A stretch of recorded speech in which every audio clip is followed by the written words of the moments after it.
নমস্কার বন্ধুরা, কেমন আছে সবাই? কমেন্টে অবশ্যই জানিও।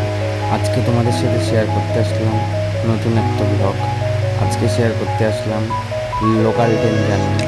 তো লোকাল ট্রেন জার্নি করে কোথায় কোথায় গেলাম, কী কী করলাম, কী খেলাম, পুরোটাই থাকবে আজকের ব্লগে। তো চলো দেখতে থাকো।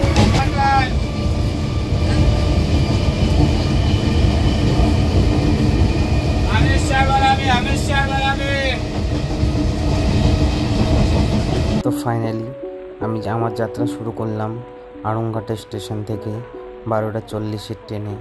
তো ট্রেনে উঠেই জায়গা পেয়ে গেলাম। তো আমার সিটে আমি বসে দেখতে পেলাম ছোলা মাখা, যেটা আমার ভীষণ প্রিয়। তো নিয়ে নিলাম আজকের যাত্রাপথের প্রথম খাবার ছোলা মাখা। তো তোমাদের কার কার ভালো লাগে ছোলা মাখা অবশ্যই কমেন্টে জানিও। আরও থাকবে। তো চলো কথা না বাড়িয়ে দেখা যাক। দেখতে দেখতে আমাদের ট্রেন প্রবেশ করলো পলতাতে।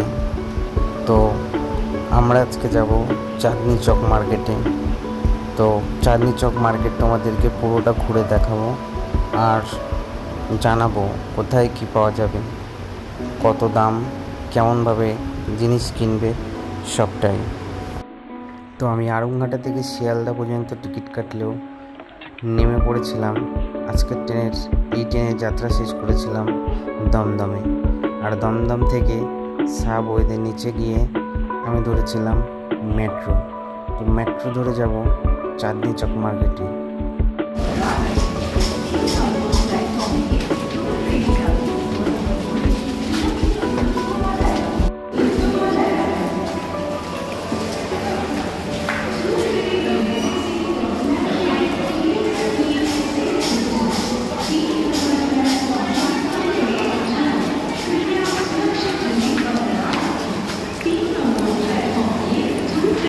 সাবওয়েতে বেরিয়ে নিচে দিয়ে এসে দেখলাম মেট্রো টিকিট কাউন্টারের সামনে প্রচণ্ড একটা লম্বা লাইন। তো দাঁড়িয়ে পড়লাম লাইনে।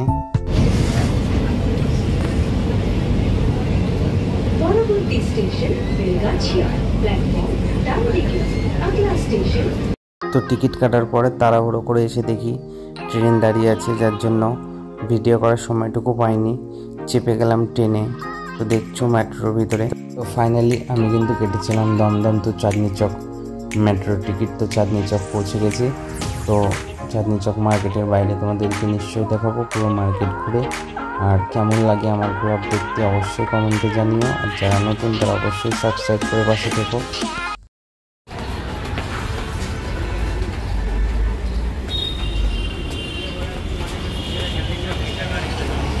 বন্ধুরা, তোমরা যারা আমার ভিডিও দেখছো তারা যারা যাবে অবশ্যই চাঁদনি চক থেকে বেরিয়ে প্রথমে দেখতে পাবে এরকম ফলের দোকান। তো তোমরা চাইলে তোমাদের জন্য ফল কিনে নিতেই পারো, তবে দামটা একটু বেশি অন্য জায়গার থেকে। আমরা কিন্তু ফাইনালি চলে এসেছি চাঁদনি চক মার্কেটে। আর মার্কেটের ভিতরে ঢুকবো এখন।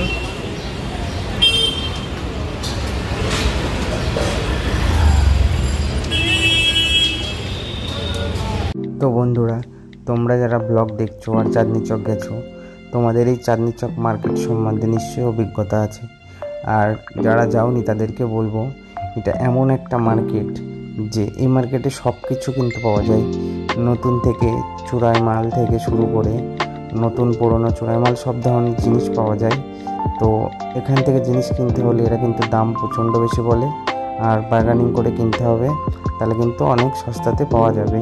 আর এটা এমন একটা মার্কেট যে মার্কেটে সমস্ত কিছু পাওয়া যায়, মোবাইল থেকে শুরু করে ইলেকট্রিকের পাসপত্র বা মোবাইল ফোনের যে কোনো জিনিস, সমস্ত কিছু কিন্তু এই মার্কেটে আমরা পেয়ে যাব। আর কাঠের জিনিস বা ঘরের যে কোনো ডেকোরেশনের জিনিস কিন্তু এই মার্কেটে অ্যাভেলেবেল পাওয়া যায়। তো চলো।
তারপর চলে আসলাম আমরা এই যে মোবাইলের কভার কিনতে।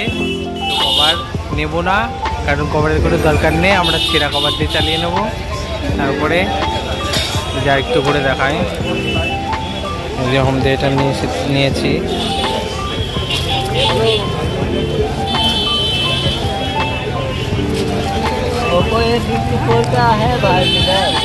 কভার নেবো যে এটা। তো মার্কেটিং করার পরে ফাইনালি কিন্তু ভীষণ খিদে লেগেছিল পেটে। তো খিদেতে সহ্য করতে পারছিলাম না, খাবারে নিয়ে নিয়েছিলাম বিরিয়ানি। আর সেটা খেয়ে আবারও ফিরে আসলাম ক্লান্ত শরীর নিয়ে শিয়ালদা স্টেশনে। আর আবারও সেই শিয়ালদা গেদে লোকাল ধরে রওনা দিলাম বাড়ির পথে। আর এটা ছিল পালপাড়া স্টেশন। তো বাড়ির অনেকটাই কাছে চলে এসেছিলাম, দেখে অনেকটাই ভালো লাগছিল।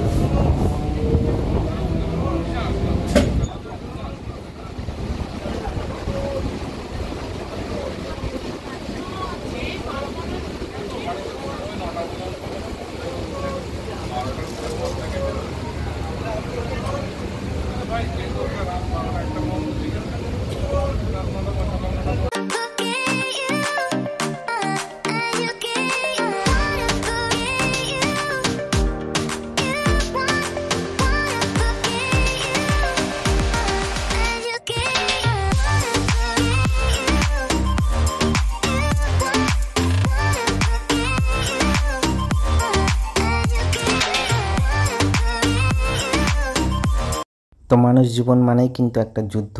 আর প্রতিদিনের সাথে আমরা আমাদের জীবন যুদ্ধের সাথে জড়িত। তো অনেকেই প্রতিদিনের তাদের নিজেদের যে দৈনিক জীবনের কাজ ছেড়ে বাড়ির পথে ফিরছিল। তো আমাদের স্টপেজ এখনও 3টে বাকি। তো ফাইনালি আমরা চাকদাতে ক্রস করলাম। তো চলো দেখতে থাকো। তো পাশ দিয়ে বয়ে গেল আরেকটা ট্রেন, লালগোলা।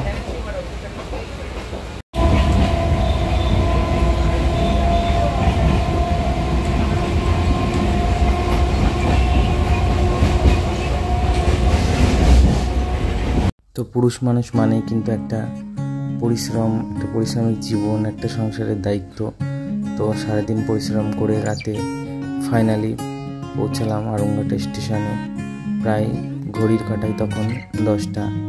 তো ট্রেন চলে গেল, যেহেতু এটা গেদের স্টপেজ পর্যন্ত যাবে। তো আমার গন্তব্য এই পর্যন্ত, যেখান থেকে উঠেছিলাম আরংঘাটা, সেখানে শেষ করলাম। ভালো থেকো, শুভরাত্রি বলে আজকের ব্লগটা শেষ করলাম।